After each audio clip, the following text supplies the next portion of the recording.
Everyone hits a bump in the road. What do you do with it? Be inspired as we explore the ways people experience, navigate, and manage the ups and downs and twists and turns in this road trip called life.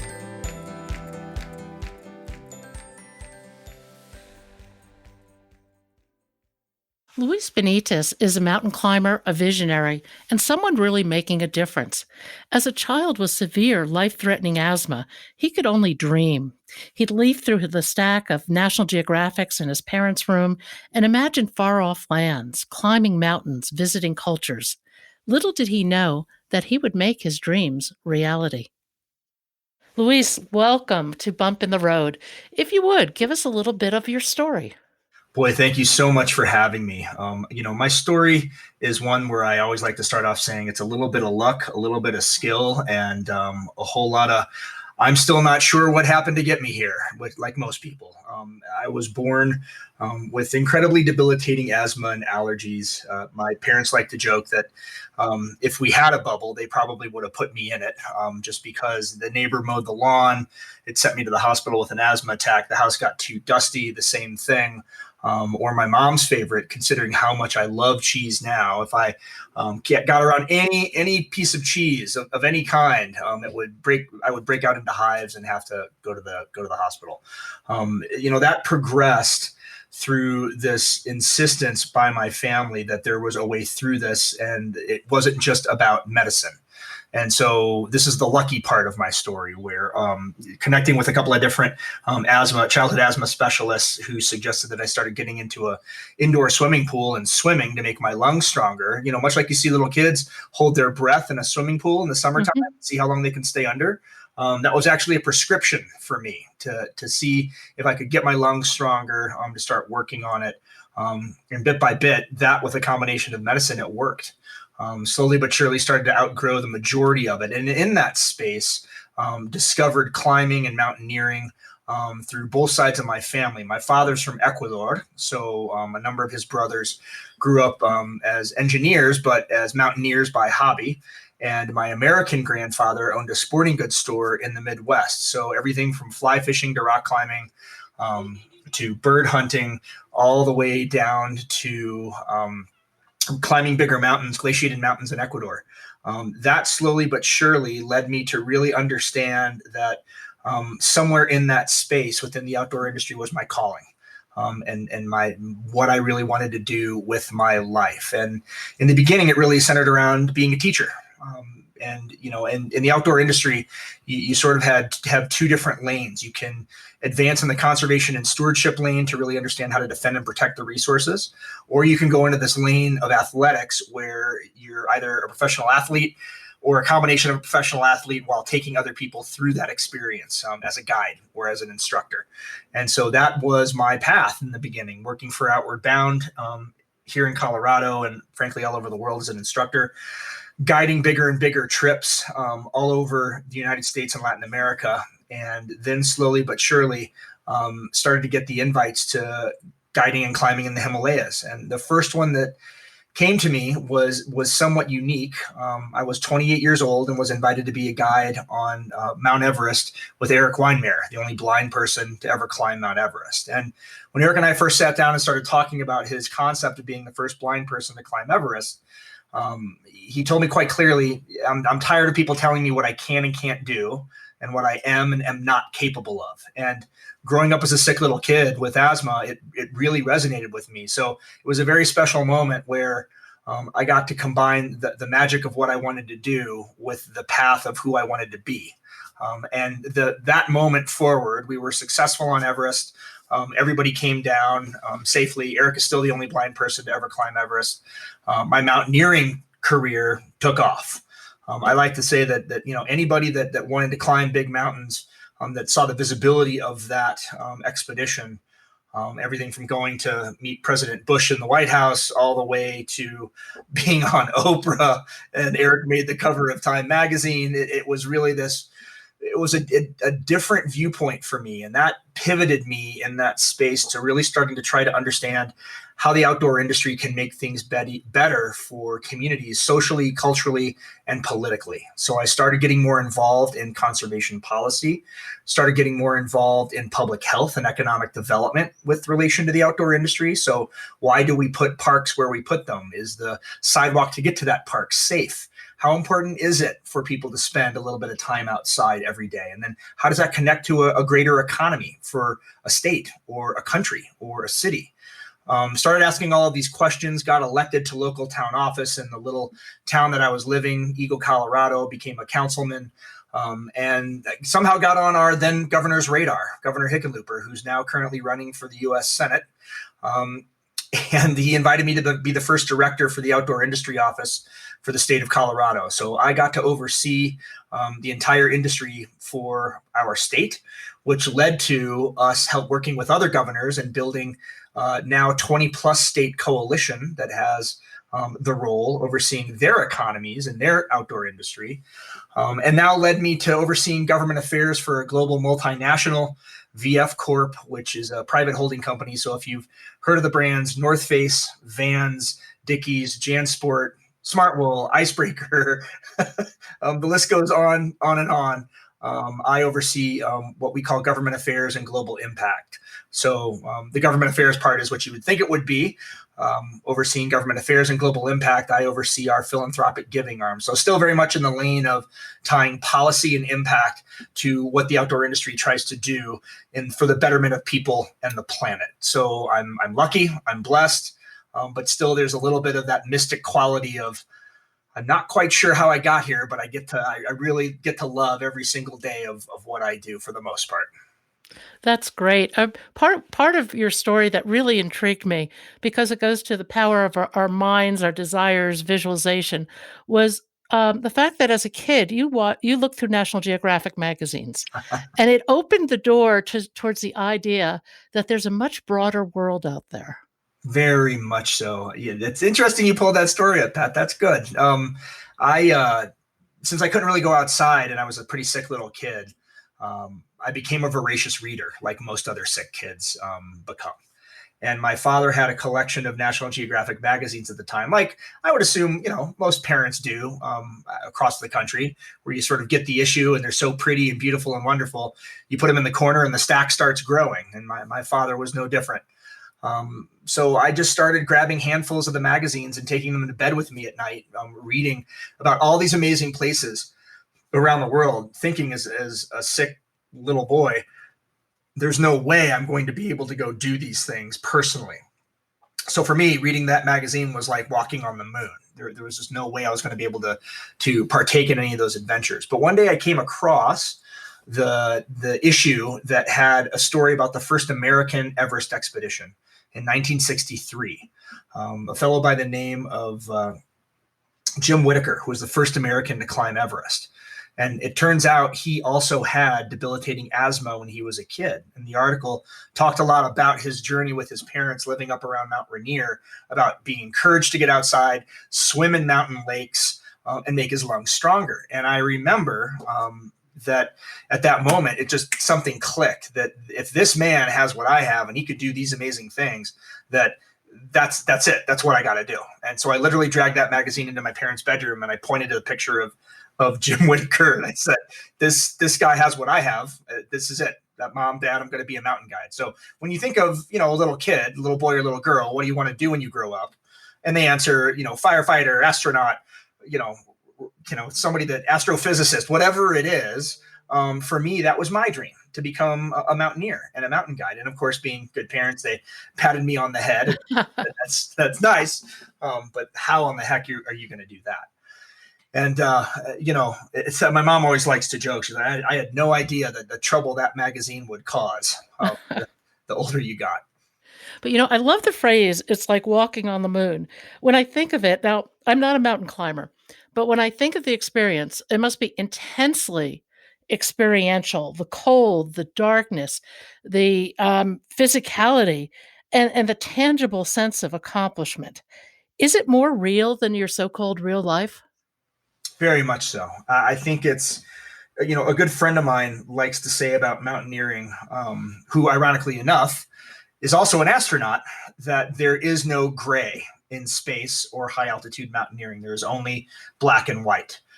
If you're at 20,000 feet or higher and decide to take off your big puffy down jacket or put on flip flops and boots, you will die a very slow, painful death because you are not built for the elements to be able to handle that.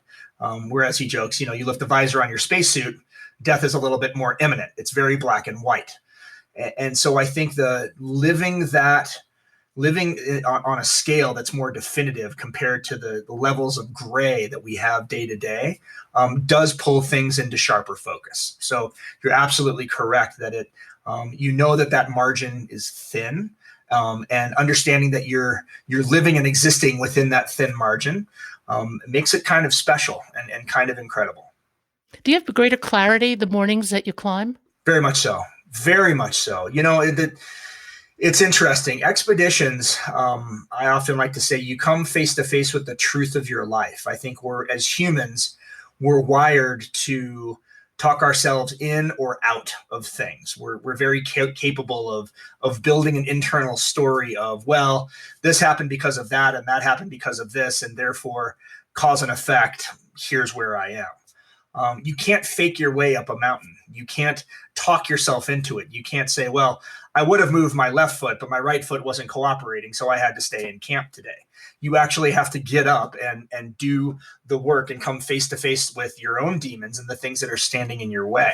And I often find that the early mornings when you're up before the sun, traveling by headlamp, where all you really hear is the squeak of the glacier underneath your crampons, your rhythmic breathing, your headlamp, and the low mumbled chatter of people behind you that are complaining that we're getting up so early and that it's so cold. The truth really is absolute. And it comes in all of these simple moments that you would think sound pretty ordinary, but when you're in that moment and you're in that space, the clarity is extraordinary. Have you ever found that clarity in your so-called real life?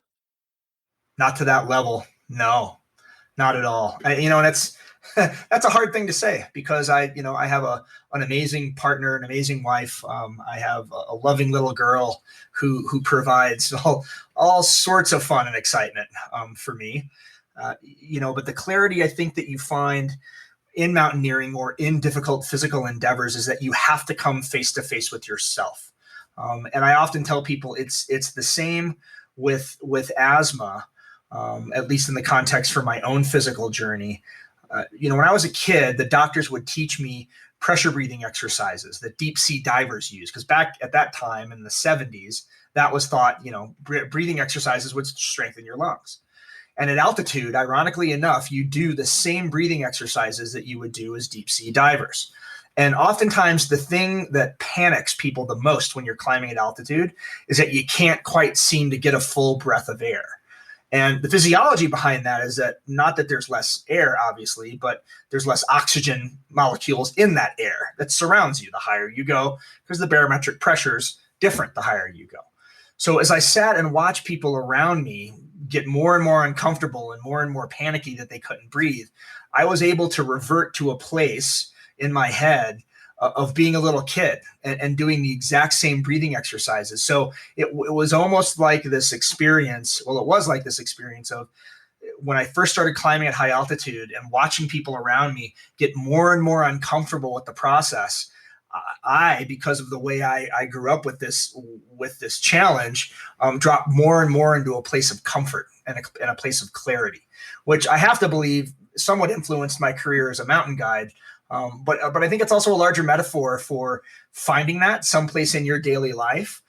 For instance, the closest I can get to that now, being at altitude, if I'm not on an actual expedition, is by trying to go out and do adventure racing or go to CrossFit, where you work out hard for an hour and you can't even remember your own name at the end of that 60 minutes. I think we have to strive to find that place of discomfort in our life, at least a little bit every week. And that place of discomfort for some people can just be walking around their block in their neighborhood or doing jumping jacks in their house. I've talked to friends during this lockdown period that we're in the middle of, who said, I haven't done a jumping jack in 20 years or a push-up in 10 years, but I pushed myself to do 5 every single day. It was uncomfortable. It was sore. I felt muscles that I hadn't felt in years. But I think if we can get to that place mentally where we give ourselves that little tap and we can engage with that deeper base level experience, it does wonders for your mind. You mentioned metaphors, and mountain climbing is full of metaphors, and they're incredibly powerful. But what are some of the lessons or the emotions or the metaphors that you might apply to coming from the top of the mountain down? Yeah, well, there's this very real fact that most accidents in mountaineering don't happen on the way up. Yeah. They happen on the way down. When people think they've achieved a goal, they've reached a target, and then you just stop paying attention, or you've used all your energy to go one way, and you don't have a whole lot left over to come back down. A very famous American mountaineer, Ed Viesturs, always used to say to people that summiting is optional, coming back home is mandatory. And it doesn't count unless you can come back down. And so I think that there's something to that in terms of how much energy you bring forward in the world for whatever goal you're going after, whatever problem you're facing, that you have to have something left over in the tank for the return journey, whatever that return journey is. And it's a difficult thing to say. And the best way to lay it out would I guess be summit day on Mount Everest as an example. So most Everest expeditions are about 3 months long, believe it or not, from the time you leave home to the time you return home, because it takes time to arrive at the bottom of the mountain, go up a little bit to a higher camp, get used to that altitude, come all the way back down and rest, go to that camp, carry stuff to the next higher camp, come back down and rest. So it's this constant yo-yo, up, down, up, down. But when summit night comes and you're sitting in a tent at 26,000 feet, getting ready to launch for what would probably be an 18 to 20 hour day of climbing, round trip from your tent back to your tent. You're tired, you're skinny, you're probably the weakest you've ever been. Most people, all you want to do is go home because you've been on one mountain for 2 months. And that's when you need to show up and be your best. And so I think the lesson about coming down is, if you're arriving to that place weak and broken to begin with, and you've got to find the energy to finish and reach the finish line, but then come back down safely. It's this constant internal check of, how much am I putting forward? How much do I have in the tank? And also the very real component of knowing when to say when. Sometimes you got to turn around. That would be hard after all that work. That would be very hard. Leading these expeditions must be fascinating. What are some of the leadership lessons that you would take away from your mountaineering? Boy, ironically enough, being an Outward Bound instructor for so many years, I carried a lot of the tenets of Outward Bound to my time as a mountain guide. And I still carry them with me to this day, frankly, because they resonate, and it actually transcribes to life, mountaineering, anything that typically for me comes forward. So the first thing I think you have to understand is, being tenacious has a couple of different levels, and tenacity in pursuit of something oftentimes can come in the form of type A, where you actually hear people say sometimes, summit or die, either way, I win. And when somebody says out loud, I win, if I make it or I don't, but at least I'm going to die trying, you're not understanding the full range and the full spectrum of what it means to truly be successful in that arena. So when I think of being tenacious, I think of, the most people that are successful, I think, in life as well as in the mountains, it's not the people that are used to finishing in first place. It's usually the people that are used to finishing in second place, third place, fifth place, 10th place, sometimes never finishing at all. And the reason why is because they have a capacity to take the knocks and keep putting one foot in front of the other, regardless of the obstacle. It's usually those people that are the most successful in the mountains. The other piece I think that is important is being curious. So to have an enterprising curiosity. High altitude mountaineering is an extraordinarily technical endeavor. There are oxygen systems, there are clothing, much like wearing an astronaut suit. When you get above 26,000 feet, you have to have a layer of protection, because anything that's exposed is in real danger of freezing. You have to be curious about the equipment. You have to be curious about how the glacier and the weather work. You have to be curious about physiologically what's going on with your body. And I think if you carry that curiosity over, it resonates. It really does, because it allows you to not only absorb energy, but it also allows you to share that information with others. The other pieces that I think are important for me in terms of leadership lessons that resonate, it's very easy in moments of strife to feel physically defeated. But I've often found the hardest thing to do is to keep your spirit intact in the midst of failure or danger or strife. And so having an indefatigable spirit in the middle of all of these things, I think being outside and being caught in elements that render you uncomfortable brings a piece of that to you. And so I would ask you and your listeners a question. When was the last time you got caught out in the rain without a raincoat or an umbrella? And instead of running back for the house, allowed yourself to get a little wet or a little cold or a little uncomfortable, knowing that, yeah, safety, the house is right there, but I'm going to keep going on my walk and I'm going to deal with the discomfort. I'm going to handle it. I'm going to embrace it. I'm going to see what it feels like to be cold and shivery, maybe get hit in the head by a piece of hail if it's a real thunderstorm. Now, you don't want anybody to get hit by lightning. That's going too far. But it's leaning into that discomfort that I find gives your spirit a little bit more oomph to get through some of those hard things. And then the last lesson would be compassion for yourself and for others. It's incredibly difficult, especially for type A people, to take a step back and take a deep breath and tell yourself that regardless of whatever happens, it's going to be okay. And I find that that's often one of the more difficult lessons, especially now, to really both internalize and externalize, being compassionate with yourself and others, especially in such a polarized environment right now. But I find that out of anything, the leadership lessons that translate, that would be the most important. You talk about leaning into that discomfort. Don't you think that's where you find courage and where you cultivate courage? I do. I think that it's one of those things that there's a reason why they call it discomfort, because it's not comfortable. And most people, when I say most, because when I think of our military, I think of our fire, police, the people that consciously choose to lean into discomfort and to lean into harm's way. I think that during the current climate that we're in the middle of right now with the pandemic, folks that just work in warehouses have to lean into that discomfort. You have to find a way to keep yourself safe day to day in a job where others around you could potentially get sick. And while we can't see it right now, I think there's going to be a magic to that.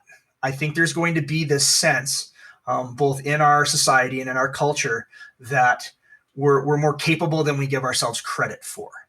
And you do need those pieces and those moments of discomfort to discover that. You're not going to discover that sitting on your couch. You're not going to discover that never leaving your house. You're not going to discover that staying in a safe cocoon. In order to discover what you're capable of, you have to test it a little bit. And that test can often be uncomfortable. But it's in that level of discomfort, to your point, that I think that's where the magic happens. Yeah, no, I would agree with you. And one of the things I love about your background is the time you spent with Outward Bound, because that defines this creating discomfort for people in a safe environment where they can work through it and discover new courage and skills. I wonder why we can't integrate something like that into our educational system. Oh, don't get me started. I think experiential education certainly saved my life. I discovered Outward Bound at a time in my life where, academics were challenging, home life was challenging. As a normal teenager, I think I was trying to find my own way in the world, and was lucky enough that, when you're a teenager and someone tells you, if you tie this knot incorrectly when we're going rock climbing and you don't learn how to do this to a level of mastery, you will fall and you will get hurt or possibly die. It focuses your attention and the importance on that education. Okay, I need to learn how to do this so nothing bad happens to me. Got it. Way more exciting, unfortunately, than learning some of the reading, writing, and arithmetic in the standard pedagogy in our schools right now. Now, I do know some countries and some school systems that incorporate experiential education into that system, where I think natural play, the natural state of play. I don't know if you've seen a lot of the research coming out of Finland and Sweden and Denmark, where pre-kindergarten children get an hour and a half, 2 hours, 3 hours a day outside. Doesn't matter if it's raining, snowing. Parents are told, send them with good gear because we're going outside. They learn what it means to be cold and need to ask to warm up, to be self-sufficient, to take care of themselves. But you also learn to explore the natural space around you, which encourages more connectivity to nature, which is often something that you start to lose the further along you get in life.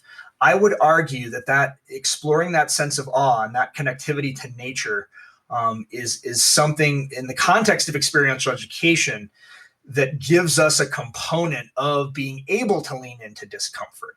So why can't we have more of that? I'm not sure. Is it something that we definitely need more of? I think the space that we're finding that it's real is in public health, in the public health arena. And this isn't just a hypothesis.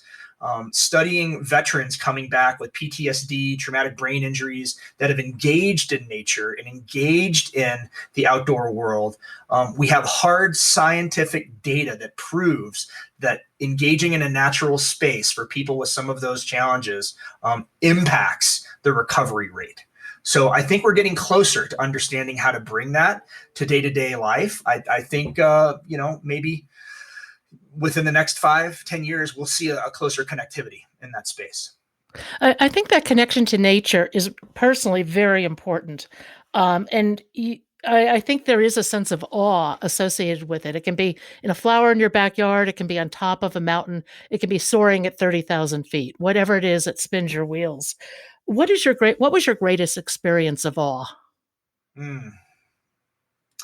Boy, it's a tough one because I've been lucky enough. I married a sailor, so we've done a couple of ocean crossings. So I can point to times in a boat in the middle of an ocean feeling very, very small. I can obviously point to some moments in my mountaineering life where I've definitely felt that and experienced that. But I think the greatest moment for me was probably when I was 14 years old on a mountain in Ecuador called Cotopaxi. It was the first glaciated peak I ever climbed, a little over 19,000 feet. And I mean, at that age, knowing what I knew about mountaineering, but not having a full clarity of what was going on with my body, understanding the terrain, having the technical experience to know what I was doing, being led by others, so kind of feeling a little helpless. You start out climbing a big mountain late at night. Altitude sickness can give you a really bad headache, which I had, cause you to vomit sometimes, which I did. But where Cotopaxi is situated in Ecuador, which is on the equator, you can actually see heat lightning out over the jungle in the middle of the night. So you're watching this massive light show out over the jungle. And then you look the other direction and you see this big booming creaking glacier with the moon over here. And then behind you, eventually the sun's starting to rise. And just trying to find a rhythm and to get into this space of putting one foot in front of the other while feeling so bad. When I reached the summit of that mountain, everything else fell away and transcended. And I think it was that physical journey that allowed that emotional space to open up. And it's truly where I understood my connectivity and my place in the world. And I think finding that can be a lifelong journey. And I was just lucky enough to have that feeling at a very young age. But I don't think we should ever stop trying to find that because awe, to your point, is a very unique and specific thing that can help propel you forward. If you could sum up, and some of this you've said perhaps, but if you could leave people with 2 or 3 or 4 suggestions for how you face a bump in the road, what would you tell them? That's a great question, Pat. I think for starters, it goes back to some of the things we've been discussing. Try to find a place of being compassionate with yourself. I think we too easily, and when I say we, it's the collective we, beat up on ourselves for not being good enough, smart enough, fast enough. And that can take a toll mentally and physically over the years. And so finding a way to be compassionate in that space is an important component, especially when you're facing a bump in the road. The second thing I would tell people, and I think the most important out of anything, is that if you really truly find a way to challenge yourself, you can change your world. And what I mean with that, again, is getting back to some of the things we've discussed. If you're facing cancer, asthma, the death of a loved one, physical challenges for yourself or people that you love, loss of a job, loss period. I think it's very easy to let the challenges stop because you perceive this challenge to be big enough and it just crushes everything else in your way. But the reality is, in the middle of that, if you can find time to go outside and go for a walk, it'll help. If you can find time to find a way to engage differently, communicate differently, try to be something that you're not right now. And I know that may sound a little perplexing, but you have to find within whatever you're facing that moment in time where you can challenge yourself to rise above the moment. And whether that comes in the form of a walk, a push-up, learning a new language, in the midst of searching for a new job, finding a different career trajectory and path, I think incorporating challenge into our lives is truly the thing and the space that can help us shine. If you could rewrite any part of your story, would you? Whew, boy, you've got great questions today. I think the part of my story that I would rewrite would probably center on the component that I always looked at was academics and what the place academics plays in someone that has interests like mine, which is very, very challenging because it's not a traditional career trajectory. And what I've worked so hard in a portion of my life to do is help university and higher education, the university system, come to understand that the outdoor industry, which is responsible for $886 billion in consumer spending and over 7 million American jobs, and is worth over 2% of our GDP, deserves a seat at the table when it comes to conversations around how to grow this economy and how to grow this trajectory. And so for me, one of the regrettable pieces was when you had this conversation about the outdoor industry in the 70s, 80s, and early 90s, you were either a camp counselor, you ran a camp, you were a mountain or river guide, but that was a summer seasonal thing. You couldn't actually feed a family with that. What does that mean? But now we're reaching this space where you can combine the academics of understanding how to move an economy and move policy around supporting that economy. And for me, the academic journey around being in a time and place where that didn't exist was a struggle. And so I think for me, if there was a piece that I would rewrite, it would be becoming a greater advocate earlier on for helping people understand that space. But still, even with that, no regrets about what got me here, because that's the thing that gets me out of bed every morning and keeps me inspired to keep bringing the change to the world.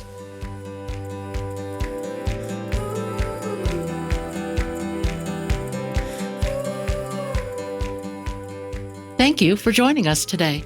I hope you found something in today's podcast that inspires you along your own life path, because sometimes a bump in the road is actually a portal into a more conscious and meaningful life. Bump in the Road is a production of Cancer Road Trip. Subscribe to the podcast, follow us on social media at Cancer Road Trip, and you can learn more at www.cancerroadtrip.com. Until next time, be safe and be well.